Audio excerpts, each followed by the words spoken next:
Hey guys, on behalf of DrumGod1997 and myself, Cubix, we have a project we'd like to share with you, Cubing Olympics. This is DrumGod1997's idea, but I am announcing it in hopes for decent turnout. As most of you know, the Olympic Games start today, and what better way to celebrate the festivities than to have a small game ourselves. The main goal of the Cubing Olympics is to provide a quasi-competition-like atmosphere to encourage people to get their best times. Furthermore, it's a chance for people who don't have competitions nearby to compete with people around the world. You'll be able to watch other people solve the cube and might get inspired along the way. This competition will have 2x2 through 5x5.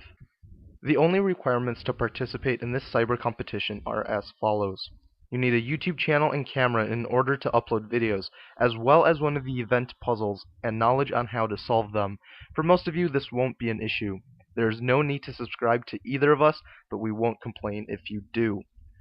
The rules are simple. The main rule is to not cheat. Obviously, this is not a WCA competition, and there are no judges. Everything is honor-based. Please respect that.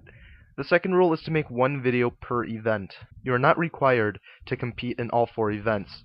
If you do 2 events, you will submit 2 videos. In each video, make sure to include you scrambling the cube if possible. Scrambles for the events are listed in the description. And obviously, show yourselves in the video as well. There's no point in just showing your face. When you're done with your videos, submit them as video responses to this one. Make sure to include your individual times and the average in the description section of your videos. The video you're watching now is found on both DrumGod1997's channel and Cubix's. Don't worry, either video will work for submissions. Lastly, submit your videos by August 12, 2012, the last day of the Summer Olympics.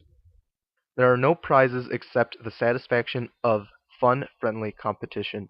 The winners will be announced after the submission period. On a related note, if you would like, leave your country of origin in the description of your videos as well. It will be interesting to see the kind of turnout we get. Depending on how many submissions we receive, we can rank by country as well. Have fun, and good luck.